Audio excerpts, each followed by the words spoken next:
Morning बच्चों। Lesson number 5, जीवन की मौलिक इकाई, फंडामेंटल यूनिट ऑफ लाइफ। बताइए कौन है fundamental life unit of life? पता है आपको? सेल, कोशिका।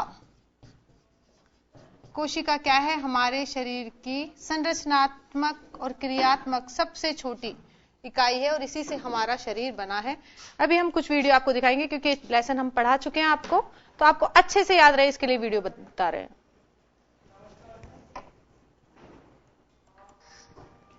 कोशिका। कोशिका की मूल संरचना और इसके घटकों को समझना। कोशिका को सजीवों की संरचनात्मक तथा कार्यात्मक इकाई माना जाता है। अधिकांश कोशिकाओं में 3 मुख्य भाग होते हैं। कोशिका के इन तीनों मुख्य भागों को विशिष्ट एवं महत्वपूर्ण कार्य करने होते हैं। प्रथम कोशिका झिल्ली होती है, जो लिपिड द्विस्तरीय झिल्ली होती है, जिसमें प्रोटीन आबद्ध होता है। झिल्ली में ये प्रोटीन पदार्थों को कोशिका के अंदर और बाहर जाने में मदद करते हैं। कोशिका के अंदर जाने पर हम कोशिका का दूसरा महत्वपूर्ण भाग देखते हैं, जो कोशिका द्रव्य होता है। कोशिका द्रव्य एक जेल जैसा द्रव होता है और ये अनिवार्य रूप से लवण और जल होता है। विविध कोशिकांग और जैव अणु इसी में तैरते रहते हैं। कोशिका के केंद्र में हम तीसरा सबसे महत्वपूर्ण भाग देखते हैं, जो कि केंद्रक होता है। केंद्रक झिल्ली द्वारा कोशिका द्रव्य से पृथक रहता है, जो इसे घेरती है और सुरक्षा प्रदान करती है। केंद्रक झिल्ली में हम जो रंध्र देखते हैं वे केंद्रक रंध्र होते हैं, जो कोशिका द्रव्य तथा केंद्रक के बीच अणुओं के आवागमन को चयनात्मक रूप से नियंत्रित करते हैं। यदि हम केंद्रक के अंदर देखें तो हम बड़ी मात्रा में आपस में गूंथे पदार्थ देख सकते हैं, जो धागों के ढेर के समान दिखाई देते हैं। इस धागे जैसी संरचना में डीएनए होता है, जो कि कोशिका को नियंत्रित करता है और इसे प्रोटीन बनाने तथा इसके कार्य करने के लिए निर्देशित करता है। केंद्रक के बाहर हम छोटी गोल संरचनाएं देखते हैं, जो राइबोसोम कहलाती है। ये प्रोटीन की सूक्ष्म फैक्ट्रियां होती हैं। विशिष्ट प्रोटीनों के उत्पादन हेतु संदेश एमआरएनए द्वारा आते हैं। राइबोसोम एमआरएनए के आसपास स्थित होते हैं। कुछ राइबोसोम झिल्लियों की एक प्रणाली से जुड़ते हैं, जो अंतर्द्रवीय जालिका ईआर कहलाती है, और प्रोटीनों का उत्पादन शुरू कर देते हैं। वृद्धि करने तथा अन्य अनेक कोशिका प्रक्रियाओं के लिए इन प्रोटीनों की आवश्यकता होती है। प्रोटीन संश्लेषण समाप्त होने पर एक जटिल प्रोटीन बनता है और ईआर के अंदर पहुंचाया जाता है। यह ईआर की नलिकाओं से होकर अन्य कोशिकांग गाल्जिकाए में जाता है। गाल्जिकाए चपटी संरचनाएं होती हैं। ये मुड़े हुए थैले होते हैं और कोशिका के लिए डाकघर की तरह कार्य करते हैं। प्रोटीन तथा अन्य सामग्रियां गाल्जिकाए में पैक और संचित की जाती हैं, और जब किसी अणु को कहीं इनकी आवश्यकता होती है तो गाल्जिकाए कोशिका के अन्य भागों को ये पदार्थ वितरित करते हैं। आवश्यकता होने पर ये कोशिका के बाहर भी प्रोटीनों का परिवहन करते हैं। कुछ पोषक अणु भी कोशिका में प्रवेश कर सकते हैं। ये पोषक अणु कोशिका द्रव्य में उपस्थित छोटे कोशिकांगों लाइसोसोम द्वारा अवशोषित कर लिए जाते हैं। इन लाइसोसोम में एंजाइम होते हैं, जो इन पोषक अणुओं का पाचन करते हैं। लेकिन कोशिका को ये सारे कार्य करने के लिए ऊर्जा कहां से मिलती है? माइटोकॉन्ड्रिया कोशिकांग ये कार्य करता है। ये कोशिका का बिजली घर भी कहलाता है। माइटोकॉन्ड्रिया ऊर्जा प्रदान करते हैं, जिसका कोशिका विविध जीवन प्रक्रियाएं करने के लिए उपयोग कर सकती है। सारांश: कोशिका को सजीवों की संरचनात्मक तथा कार्यात्मक इकाई माना जाता है। प्रत्येक कोशिका में एक बाह्य आवरण होता है और कोशिका झिल्ली कहलाता है। कोशिका के अंदर कोशिकांग होते हैं जो कोशिका द्रव्य में तैरते रहते हैं। केंद्रक सबसे प्रमुख होता है। केंद्रक के आसपास हम कुछ राइबोसोम और ईआर नलिकाओं का नेटवर्क पाते हैं।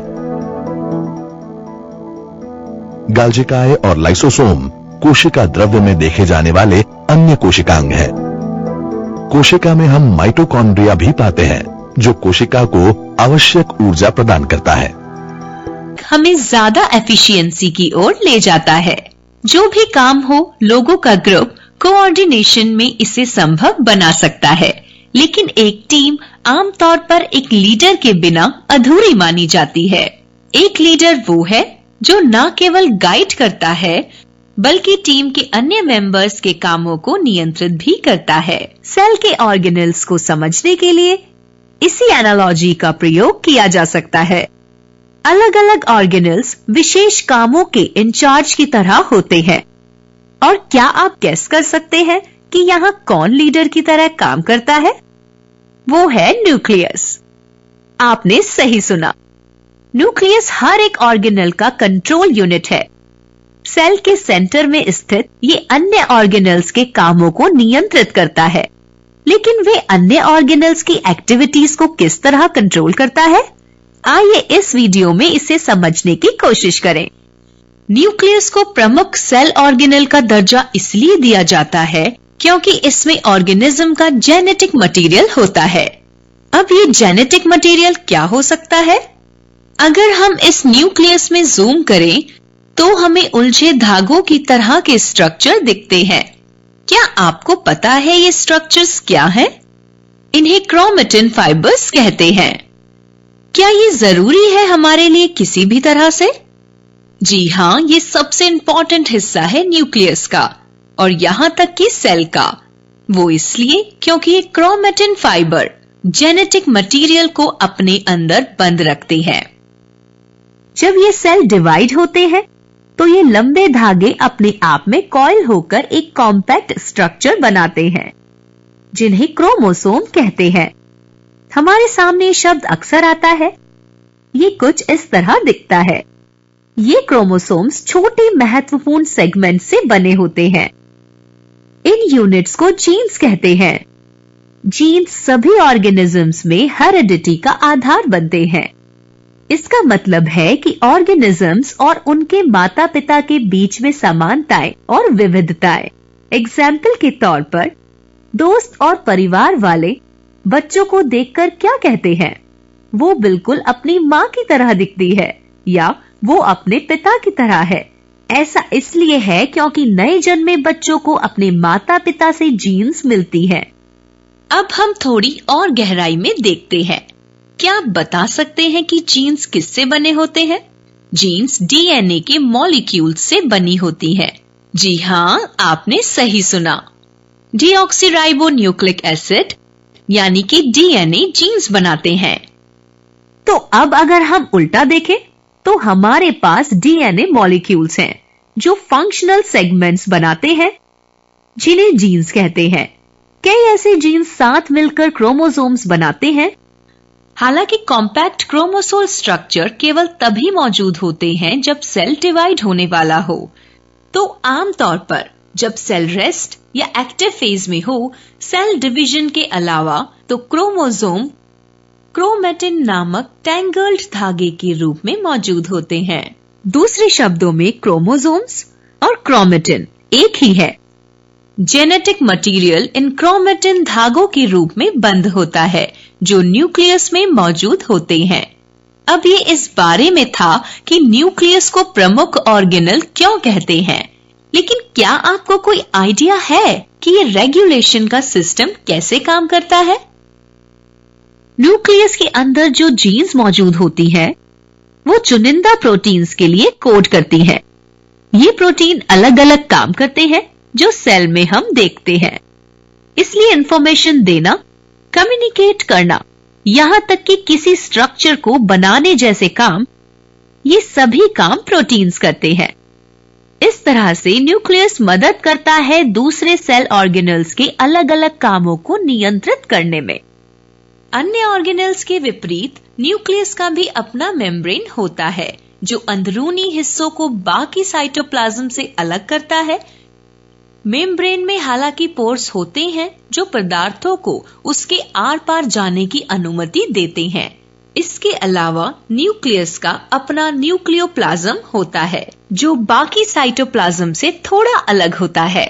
अब जब हमने सेल के प्रमुख ऑर्गेनल के बारे में जान लिया है, तो चलिए अब हम दूसरे काम करने वाले ऑर्गेनल फैक्ट्री किस तरह से काम करती है। खैर, एक फैक्ट्री जो कई चीजों का निर्माण करती है, वो कई काम करती है, जैसे असेंबल करना, मॉडिफाई करना, पैक करना और फिर निर्माण की गई चीजों को ट्रांसपोर्ट करना। इसी तरह का प्रोसेस सेल में भी होता है। एंडोप्लाज्मिक रेटिकुलम नामक एक ऑर्गेनल फैक्ट्री की तरह ही काम करता है, जो कुछ जरूरी पदार्थ बनाता है, जबकि गॉल्जी एपरेटस नामक दूसरा ऑर्गेनल पैकेजिंग और ट्रांसपोर्ट करता है। चलिए पहले हम एंडोप्लाज्मिक रेटिकुलम के बारे में डिटेल में सीखना शुरू करें। एंडोप्लाज्मिक रेटिकुलम कैसे दिखता है? बस एक लंबी ट्यूब को इमेजिन कीजिए जो कि एक मेम्ब्रेन से घिरी हुई है। ये ट्यूब न्यूक्लियस के चारों तरफ है और ये सेल में से बाहर की ओर मूव होती है। अब अगर हम ध्यान से देखें तो सभी ट्यूब एक जैसे नहीं दिखाई देती हैं। इस नेटवर्क में दो अलग अलग प्रकार की ट्यूब्स हैं। ट्यूब के इस हिस्से पर कुछ पदार्थ जुड़े हुए हैं, जबकि दूसरी वाली प्लेन ट्यूब है। इन ग्रैन्युलर स्ट्रक्चर को राइबोसोम्स कहते हैं। जिन ट्यूब में राइबोसोम जुड़ा होता है उन्हें रफ एंडोप्लाज्मिक रेटिकुलम कहते हैं। जी हाँ, अगर ट्यूब से राइबोसोम जुड़े हों तो उसे रफ एंडोप्लाज्मिक रेटिकुलम के रूप में रेफर करते हैं। और उस ट्यूब का क्या जिनसे राइबोसोम्स अटैच नहीं है? खैर, रफ का ऑपोजिट क्या है? जी हाँ, स्मूथ। तो इन ट्यूब्स को स्मूथ एंडोप्लाज्मिक रेटिकुलम कहते हैं। तो रफ एंडोप्लाज्मिक रेटिकुलम ट्यूब के सरफेस पर राइबोसोम की मौजूदगी दर्शाता है और स्मूथ दर्शाता है कि सरफेस समान है। खैर, ये दोनों ही ट्यूब पूरे सेल में एक नेटवर्क बनाते हैं। ये नेटवर्क किस लिए है? ये स्लाइड की तरह दिखते हैं, जो पूरे साइटोप्लाज्म में कुछ चीजों की मूवमेंट में सहायता करते हैं। इसी कारण ये ऐसे पाए जाते हैं। लेकिन इस फैक्ट ने हमारे पिछले वीडियो में एंडोप्लाज्मिक रेटिकुलम के बारे में बात की थी। इसी ऑर्गेनल पर हम ध्यान देंगे। एंडोप्लाज्मिक रेटिकुलम एक फैक्ट्री की ही तरह काम करता है, जो कुछ जरूरी चीजें बनाता है, हम ये जानते हैं। इसके अलावा एंडोप्लाज्मिक रेटिकुलम के दो प्रमुख प्रकार हैं। ये है रफ एंडोप्लाज्मिक रेटिकुलम और स्मूथ एंडोप्लाज्मिक रेटिकुलम। अब तक हम जान चुके हैं कि रफ एंडोप्लाज्मिक रेटिकुलम में ट्यूब की सरफेस पर राइबोसोम्स मौजूद होते हैं। दूसरी ओर स्मूथ एंडोप्लाज्मिक रेटिकुलम में प्लेन सरफेस होती है। इस वीडियो में चलिए हम देखते हैं कि ये दोनों ट्यूबुलर स्ट्रक्चर वास्तव में क्या करते हैं। आइए हम इन दोनों यानी कि स्मूथ और रफ एंडोप्लाज्मिक रेटिकुलम के फंक्शंस को समझने की कोशिश करते हैं। सबसे पहले, क्या आप मुझे बता सकते हैं राइबोसोम्स क्या काम करते हैं? खैर, राइबोसोम्स प्रोटीन सिंथेसिस के साइट्स हैं। इसका मतलब है कि वो जगह जहां प्रोटीन वास्तव में बनते हैं। तो क्या rough endoplasmic reticulum protein synthesis की साइट है? ये कुछ हद तक सही है। खैर, प्रोटीन की एक प्रॉपर और स्पेसिफिक शेप होती है। इसका मतलब है कि जो लाइनर चेन बनती है उन्हें सही से फोल्ड होना होगा। ये प्रोटीन चेन्स सिस्टर्नी यानी कि एंडोप्लाज्मिक रेटिकुलम की ये ट्यूब्स इनके थ्रू पास होते वक्त फोल्ड हो जाती हैं। इसके अलावा प्रोटीन्स, लिपिड्स एंडोप्लाज्मिक रेटिकुलम के थ्रू मूव होकर अपने डेस्टिनेशन तक पहुंचते हैं। अब अगर रफ एंडोप्लाज्मिक रेटिकुलम प्रोटीन का कुछ पार्ट बनाने में हिस्सा लेता है, तो स्मूथ एंडोप्लाज्मिक रेटिकुलम क्या करता है? ये फैट मॉलिक्यूल बनाने में मदद करता है, या ये केवल लिपिड्स को सिंथेसाइज करता है? कुछ प्रोटीन्स और लिपिड्स एंजाइम्स और हार्मोन्स की तरह काम करते हैं। तो जो पदार्थ स्मूथ एंडोप्लाज्मिक रेटिकुलम द्वारा बनते हैं, वो अलग अलग तरीकों से मदद करते हैं। क्या आप जानते हैं कि शरीर के अलग अलग सेल्स में स्मूथ एंडोप्लाज्मिक रेटिकुलम होते हैं जो अलग अलग तरीकों से काम करते हैं? इस एंडोप्लाज्मिक रेटिकुलम द्वारा बनाए गए कुछ प्रोटीन्स और लिपिड्स सेल मेम्ब्रेन बनाने में मदद करते हैं। जी हाँ, और इस प्रोसेस का एक दिलचस्प नाम है, इसे मेम्ब्रेन बायोजेनेसिस कहते हैं। तो अब हम स्मूथ एंडोप्लाज्मिक रेटिकुलम के प्रमुख फंक्शंस को जल्दी से दोहराते हैं। बच्चों अभी वक्त हो चला है ब्रेक का, ब्रेक के बाद फिर कंटिन्यू करते हैं।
के बाद स्वागत है बच्चों आपका, आगे कंटिन्यू करते हैं।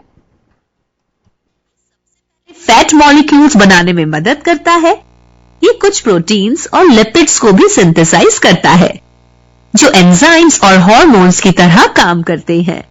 कुछ केसेस में ये सेल को डिटॉक्सिफाई करने में भी मदद करता है। आखिर में ये कुछ मॉलिक्यूल्स को सिंथेसाइज करता है जो सेल मेम्ब्रेन बनाने में मदद करता है। हालांकि एंडोप्लाज्मिक रेटिकुलम अलग अलग सेल में अलग होते हैं। उनका प्रमुख काम प्रोटीन के लिए ट्रांसपोर्ट चैनल की तरह काम करना होता है। वो सेल के ट्रांसपोर्ट नेटवर्क की तरह काम करते हैं। इस तरह वो सेल के बायोकेमिकल एक्टिविटी के लिए एक फ्रेमवर्क के रूप में काम करते हैं। तो क्या आपको लगता है कि एंडोप्लाज्मिक रेटिकुलम में बने सभी प्रोटीन्स, लिपिड्स और अन्य मॉलिक्यूल्स हमेशा सेल के अंदर इस्तेमाल किए जाते हैं? जी नहीं, यहाँ बने प्रोटीन्स को दूसरी जगहों पर भी भेजा जाता है। देखा है कि एक फैक्ट्री किस तरह से काम करती है। एक फैक्ट्री जो कई चीजें बनाती है वो कई काम करती है, जैसे असेंबल करना, मॉडिफाई करना, पैक करना और फिर बनाई गई चीजों को ट्रांसपोर्ट करना। और एक सेल के फंक्शन को समझने के लिए हम यही एनालॉजी का इस्तेमाल करते हैं। अब तक हम जान चुके हैं कि एंडोप्लाज्मिक रेटिकुलम नामक ऑर्गेनेल एक फैक्ट्री की तरह काम करता है जो कुछ जरूरी पदार्थों का निर्माण करती है, जबकि गोल्जी अपैरेटस नामक दूसरा ऑर्गेनेल पैकेजिंग और ट्रांसपोर्ट करता है। हम एंडोप्लाज्मिक रेटिकुलम के स्ट्रक्चर और वर्किंग को देख चुके हैं। अब हम अगले ऑर्गेनेल को देखते हैं जो है गोल्जी अपैरेटस।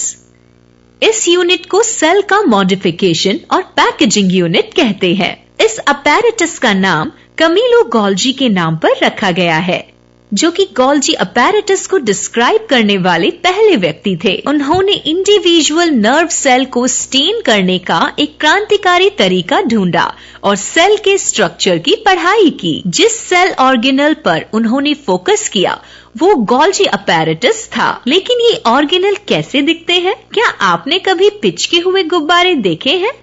गोल्जी अपैरेटस एक दूसरे के पैरेलल में रखे गए पिचके हुए गुब्बारों की तरह दिखता है। यहाँ पर ये चीजें क्या हैं? इनमें से हर एक को वेसिकल कहते हैं और स्टैक में रखे हुए इन वेसिकल्स को सिस्टर्ने कहते हैं। ये सभी एक मेम्ब्रेन से घिरे होते हैं। ये ट्यूब एंडोप्लाज्मिक रेटिकुलम से जुड़ी होती है। और आपको ऐसा क्यों लगता है कि वो इससे जुड़ी है? ऐसा इसलिए है क्योंकि एंडोप्लाज्मिक रेटिकुलम में सिंथेसाइज किए गए मटेरियल को पैक करके अलग अलग जगहों पर भेजना पड़ता है। कल्पना कीजिए एक simple protein molecule endoplasmic reticulum के जरिए गोल्जी बॉडी में जाते हुए। ये सिस्टरने के अंदर इनमें से एक वेसिकल के जरिए जाएगा। ये फिर इन सिस्टरने से गुजरकर मॉडिफाई होगा। पैक हो जाने पर प्रोटीन को टारगेट डेस्टिनेशन पर फिर भेजा जाएगा। एंडोप्लाज्मिक रेटिकुलम के जरिए से भेजे गए पदार्थों को गोल्जी अपैरेटस जमा करता है, थोड़ा मॉडिफाई करता है और पैक करता है। लाइसोसोम हानिकारक कीटाणु हमारे घरों में प्रवेश कर जाते हैं। ऐसे समय पर हम क्या करते हैं? हम किसी भी तरह के खतरनाक इन्फेक्शन से बचने के लिए उन्हें मारने की कोशिश करते हैं। ये आमतौर पर पेस्टिसाइड्स की मदद से किया जाता है। पेस्टिसाइड्स अनचाहे और खतरनाक कीटाणु को मारकर हमारी मदद करते हैं। सेल्स भी कुछ ऐसा ही करते हैं। तो क्या इसका मतलब है कि उनके पास पेस्टिसाइड का एक बैग होता है? खैर, ये कुछ हद तक सही है। सेल्स के अंदर एक स्पेशल स्टोरेज ऑर्गेनल होता है। इस ऑर्गेनल में केमिकल्स होते हैं जो सेल में बनने वाले या तो सेल के बाहर से आने वाले टॉक्सिन को नष्ट करते हैं। क्या आपको पता है इस ऑर्गेनल को क्या कहते हैं? इसे लाइसोसोम कहते हैं। चलिए हम इस वीडियो में इस दिलचस्प ऑर्गेनल को समझते हैं। हर एक सेल बहुत सारा वेस्ट मटेरियल बनाता है और कुछ वेस्ट हानिकारक भी हो सकता है। क्या आपको नहीं लगता कि सेल को साफ करने के लिए हमें एजेंट्स की जरूरत है? इतना ही नहीं बल्कि सेल को कई बाहरी पार्टिकल्स का भी सामना करना पड़ता है जो अंदर आकर नुकसान पहुंचा सकते हैं। आपको क्या लगता है किस तरह से सेल इन हानिकारक पदार्थों से छुटकारा पाता है? आपने सही गेस किया। यहाँ लाइसोसोम्स वो ऑर्गेनल्स हैं जो काम आते हैं। लेकिन वो क्या है जो लाइसोसोम्स की मदद करता है इस बचाव कार्य को करने में? असल में लाइसोसोम्स एंजाइम्स का एक बैग होते हैं जो ऑर्गेनिक मटेरियल्स को डाइजेस्ट कर सकता है। तो कई सारे अलग अलग एंजाइम्स मिलकर लाइसोसोम्स बनाते हैं, पर ये ज्यादातर हाइड्रोलिक एंजाइम्स होते हैं। ये ऑर्गेनिक मटेरियल को छोटे टुकड़ों में काट सकते हैं और उन्हें बेकार कर देते हैं। तो जब कभी बैक्टीरिया जैसी फॉरेन बॉडी सेल पर हमला करती है या फिर जब भी पुराने ऑर्गेनल खराब होते हैं, तब लाइसोसोम्स एक्टिव हो जाते हैं। वे टारगेट बॉडी को अपने अंदर निगलकर उन्हें डाइजेस्ट कर लेते हैं। कभी कभी सेल अचानक से अपना कंट्रोल खो देता है और अजीब सा बर्ताव करने लगता है। अगर ऐसे समय पर उसे कंट्रोल ना किया जाए तो हो सकता है कि नजदीक के सेल्स भी डिस्टर्ब हो जाएं। तो लाइसोसोम सेल को कंट्रोल करने में कैसे मदद करते हैं? खैर, वो इसे किसी भी तरह से कंट्रोल नहीं करते हैं। ऐसे केस में लाइसोसोम्स बस फट जाते हैं। जी हाँ, आपने सही सुना। उनके फटने की वजह से सारे डाइजेस्टिव एंजाइम्स पूरे साइटोप्लाज्म में फैल जाते हैं। इससे सेल नष्ट हो जाता है क्योंकि सेल के सभी कंटेंट्स को एंजाइम्स निगल लेते हैं। क्योंकि लाइसोसोम्स जरूरत पड़ने पर सेल को मारने में मदद करते हैं, इसलिए उन्हें सुसाइड बैग्स भी कहते हैं। नए शहर की प्लानिंग का काम दिया गया है। आवश्यकताओं की लिस्ट में क्या शामिल होगा? एक medical care centre, market area, garden, shopping centre, educational institute और कई चीजें। इनके अलावा पानी की उचित सप्लाई और एक अच्छी तरह से डिजाइन किया गया सीवरेज सिस्टम आवश्यकताओं के चार्ट में सबसे ऊपर होगा। जरा ठहरिए, क्या हम कोई जरूरी चीज भूल रहे हैं? हर घर को ठीक से काम करने के लिए क्या पावर सप्लाई की आवश्यकता नहीं है? जी हाँ, बिल्कुल है। पावर सप्लाई आज हर घर की सबसे जरूरी आवश्यकताओं में से एक है। इसके बिना महत्वपूर्ण और उपयोगी चीजों का इस्तेमाल संभव नहीं है। इसी तरह हमारे सेल्स में ऑर्गेनल्स को काम करने के लिए एनर्जी की सप्लाई लगातार होनी चाहिए। तो कौन सा ऑर्गेनल जिम्मेदारी लेता है इस एनर्जी को सप्लाई करने की? जी हाँ, ये माइटोकॉन्ड्रिया है। इस डबल मेम्ब्रेन ऑर्गेनल को सेल का पावर हाउस कहते हैं, क्योंकि ये उन मॉलिक्यूल्स का निर्माण करता है जो सेल के काम आने वाली एनर्जी के रूप में होते हैं। पहली बात, काम आने वाली एनर्जी के रूप में, इसका क्या मतलब है? खैर, मान लीजिए कि हम एक दुकान से कुछ खरीदना चाहते हैं। सामान के बदले में हम दुकानदार को क्या देंगे? क्या हम उसे सिर्फ कागज के टुकड़े दे सकते हैं? बिल्कुल नहीं, हम सही करेंसी नोट्स देते हैं। ना कि सिर्फ कागज के टुकड़े। हालांकि दोनों कागज से बने हैं, लेकिन करेंसी नोट्स वैल्यू के स्टैंडर्ड रूप हैं, तो हम कह सकते हैं कि ये करेंसी नोट्स यूजेबल फॉर्म्स हैं। अगर वही आकार का कागज दिया जाए तो वो करेंसी नहीं मानी जाएगी, क्योंकि यूज होने योग्य को ही स्टैंडर्ड या करेंसी नोट माना जाता है। इसी तरह हम जो खाना खाते हैं वो हमें एनर्जी देता है, हम ये जानते हैं, लेकिन खाने से मिलने वाली एनर्जी इस्तेमाल होने वाले फॉर्म में नहीं होती। तो माइटोकॉन्ड्रिया में एंजाइम्स इन एनर्जी मॉलिक्यूल्स को प्रयोग होने वाले मॉलिक्यूल्स में बदल देते हैं। इन्हें एडिनोसिन ट्राइफॉस्फेट कहते हैं। इसे एटीपी के रूप में अब्रीविएट किया जाता है। तो क्या ये एटीपी मॉलिक्यूल्स उपयोगी रूप है? जी हाँ, एटीपी मॉलिक्यूल्स के टूटने पर सेल्स एनर्जी प्राप्त कर सकते हैं। तो सेल का ये पावर हाउस कैसा दिखता है? माइटोकॉन्ड्रिया में दो मेम्ब्रेन होते हैं, बाहरी मेम्ब्रेन और अंदर की मेम्ब्रेन। बाहर की मेम्ब्रेन पोरस होती है, इसका मतलब है कि ये अपने आर पार मटेरियल्स के ट्रांसपोर्ट को अलाउ करती है। अंदर की मेम्ब्रेन थोड़ी अलग और दिलचस्प है समझने के लिए। इस मेम्ब्रेन में कई फोल्ड्स होते हैं और इसलिए उसका सरफेस एरिया ज्यादा होता है। इन फोल्ड्स को क्रिस्टे कहते हैं। लेकिन एक बड़े सरफेस एरिया का उपयोग क्या है?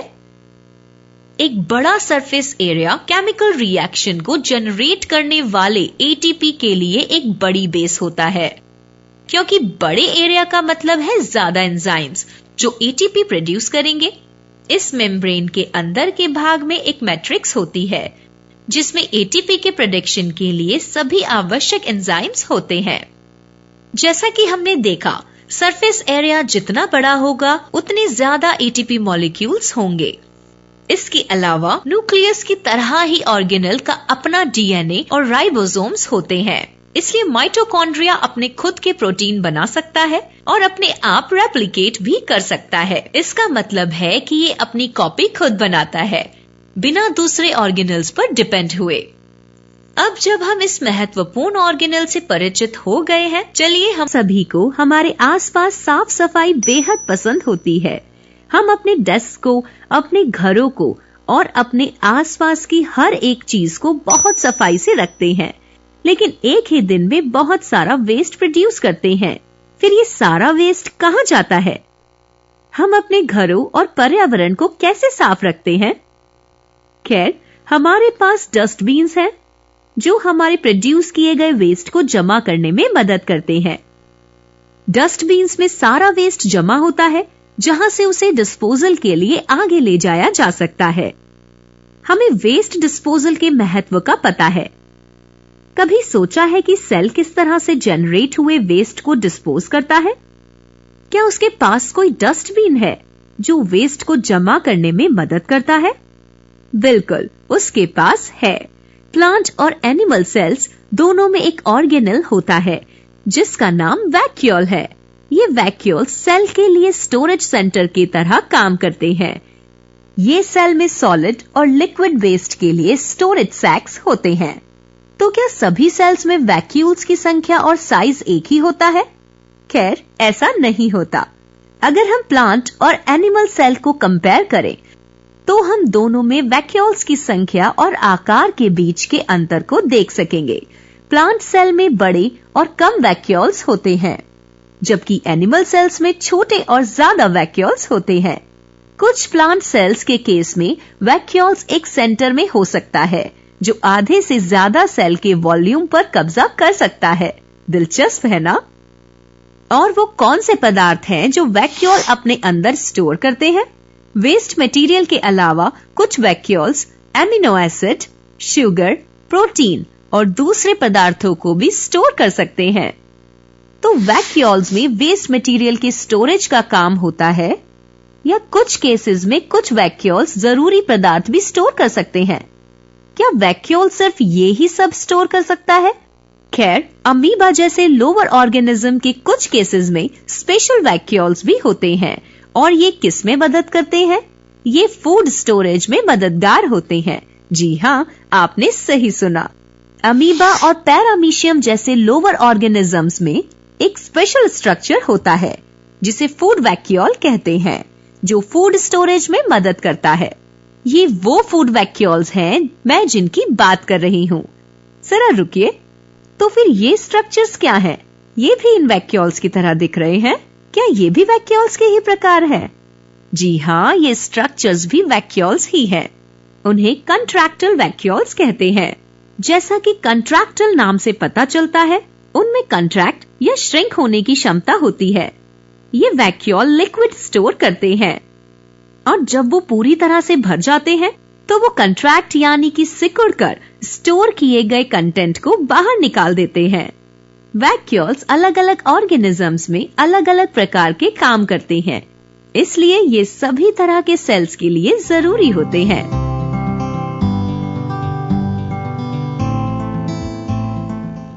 फूल प्रकृति का एक तोहफा है। उनके उज्जवल और सुंदर रंग हमें और कई अन्य ऑर्गेनिजम्स को आसानी से अट्रैक्ट करते हैं। कभी आपने सोचा है कि फूलों और फलों को उनके उज्जवल और आकर्षक रंग कहां से मिलते हैं? और पत्ते हरे रंग के क्यों होते हैं? प्लांट सेल्स के अंदर कलर बैग्स होते हैं जो अलग अलग भागों को रंग प्रदान करते हैं। जरा रुकिए, क्या प्लांट सेल्स में वाकई कलर बैग्स होते हैं? खैर, प्लांट सेल्स में ऑर्गेनेल्स होते हैं जो कलर बैग्स की तरह काम करते हैं। इन्हें प्लास्टिड्स कहते हैं। क्या ये शब्द कभी हमारे सामने आया है? जी हाँ, हमने इस शब्द को कई बार सुना है। तो वास्तव में प्लास्टिड्स क्या होते हैं? चलिए इस वीडियो में देखते हैं। प्लास्टिड्स कलरफुल ऑर्गेनेल्स होते हैं और इन प्लास्टिड्स को रंग कौन प्रदान करता है? इनके अंदर के पिगमेंट्स रंगों के लिए जिम्मेदार होते हैं। तो क्या सभी प्लास्टिड्स में सभी रंग के पिगमेंट होते हैं? जी नहीं। प्लास्टिड्स को उनमें होने वाले रंगीन पिगमेंट्स के आधार पर क्लासिफाई किया जाता है। 3 प्रमुख कैटेगरी हैं: क्लोरोप्लास्ट, क्रोमोप्लास्ट और ल्यूकोप्लास्ट। क्लोरोप्लास्ट पत्तियों में पाए जाने वाला मुख्य प्लास्टिड है। तो क्या ये वही है जो पत्तियों को हरा रंग देता है? एकदम सही। क्लोरोप्लास्ट भी एक डबल मेम्ब्रेन स्ट्रक्चर है। बाहरी मेम्ब्रेन एक रक्षक की तरह होती है, जबकि अंदर की मेम्ब्रेन अपने अंदर स्पंज की तरह मैट्रिक्स को बंद रखती है। इस मैट्रिक्स को स्ट्रोमा कहते हैं, जो कई चीजों को पनाह देती है। क्लोरोप्लास्ट का सबसे महत्वपूर्ण हिस्सा उसके खुद का डीएनए और राइबोसोम्स होते हैं। यही कारण है कि ये सेल के अंदर दूसरे ऑर्गेनल्स पर निर्भर ना होते हुए खुद को रेप्लिकेट कर सकता है। और ये स्टैक जैसे स्ट्रक्चर्स क्या हैं? इन्हें ग्रैना या सिंगुलर ग्रैनम कहते हैं। और ये स्टैक किससे बने होते हैं? ये कई डिस्क से बने होते हैं, जिन्हें थाइलाकॉइड्स कहते हैं। हर एक थाइलाकॉइड में कलर पिगमेंट्स होते हैं। ये और कुछ नहीं बल्कि क्लोरोफिल पिगमेंट्स हैं, जो हम जानते हैं कि फोटोसिंथेसिस के लिए जरूरी होते हैं। तो ये अलग अलग क्लोरोफिल पिगमेंट्स की मौजूदगी के कारण क्लोरोप्लास्ट हरे रंग में दिखता है और ये पत्तियों को भी हरा रंग देते हैं। तो ये क्लोरोप्लास्ट के बारे में था। अगले 2 प्रकारों के बारे में क्या? खैर, क्रोमोप्लास्ट्स हेट्रोजीनियस ऑर्गेनेल्स होते हैं। इसका मतलब है कि ये हर सेल में एक जैसे नहीं होते हैं। इनमें अलग अलग रंग के पिगमेंट्स होते हैं जो फूलों और फलों को आकर्षक रंग देते हैं। अब आखिरी प्रकार ल्यूकोप्लास्ट है। जैसा कि नाम से पता चलता है, ल्यूको का मतलब है सफेद, इसलिए ल्यूकोप्लास्ट कलरलेस ऑर्गेनेल्स होते हैं। अब अगर ये कलरलेस होते हैं तो उनको इस्तेमाल किस लिए किया जाता है? खैर, ल्यूकोप्लास्ट का मुख्य काम है स्टोरेज करना। उन्हें बड़ी मात्रा में स्टार्च, अदर शुगर्स, प्रोटीन और लिपिड्स के स्टोरेज के लिए जाना जाता है। तो आपको क्या लगता है कि कौन से सेल्स में ल्यूकोप्लास्ट होते हैं? रूट्स, बल्ब्स और अन्य स्टोरेज ऑर्गन्स के सेल्स में ज्यादा संख्या में ल्यूकोप्लास्ट होते हैं। ये अलग अलग प्रकार के प्लास्टिड्स के बारे में था। प्लास्टिड्स ऑर्गेनेल्स हैं जो सिर्फ प्लांट सेल्स में पाए जाते हैं। वो एनिमल सेल्स का हिस्सा नहीं होते हैं। यहाँ आपकी स्क्रीन पर 2 सेल्स हैं। एक नजर देखकर क्या आप मुझे बता सकते हैं कौन सा प्लांट सेल है और कौन सा एनिमल सेल है? घबराइए नहीं, ये इतना भी मुश्किल नहीं। प्लांट और एनिमल सेल्स को केवल देखकर उनके बीच का अंतर बता सकते हैं। कुछ कैरेक्टर्स का होना या नहीं होना ही काफी है उनमें डिफरेंसेस को समझने के लिए। चलिए हम एक एक करके डिफरेंसेस को समझें।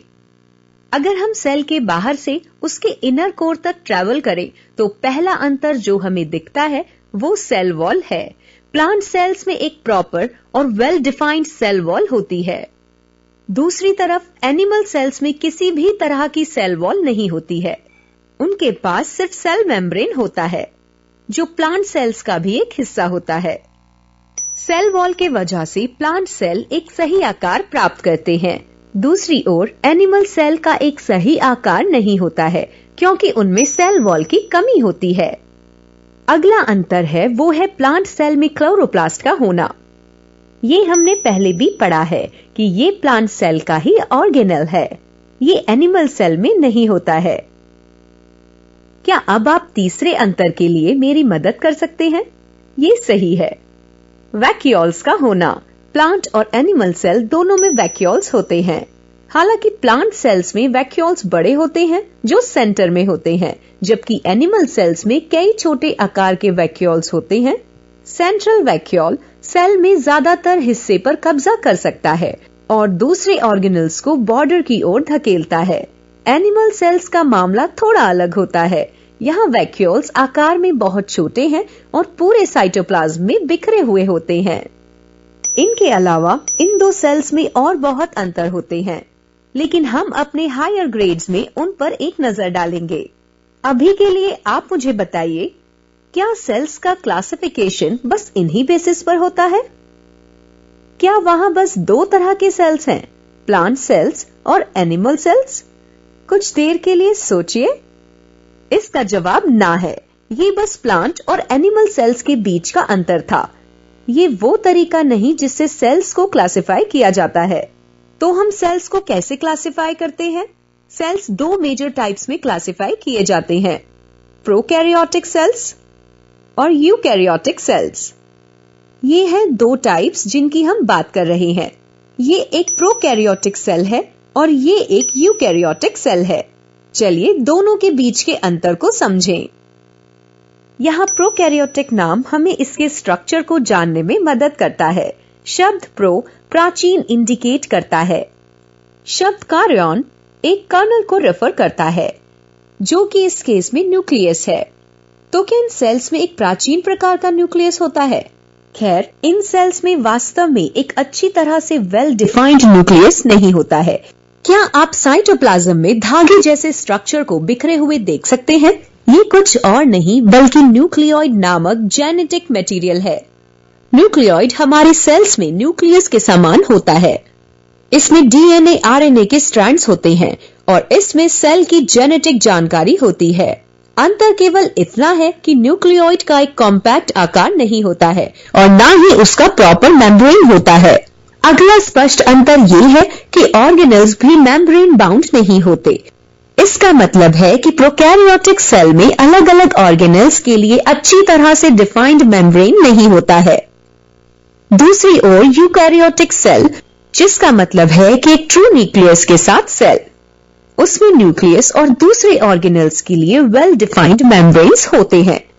कई अन्य विशेषताएं हैं, लेकिन हम अभी उनके डिटेल में नहीं जाएंगे।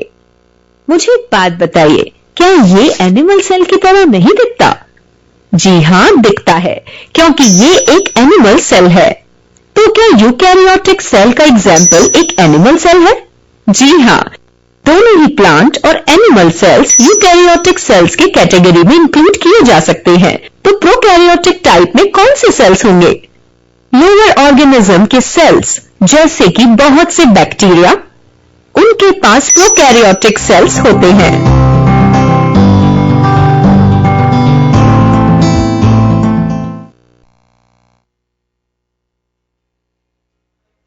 तो बच्चों, आज हमने वीडियो देखी, तो आज के लिए इतना ही। Thank you.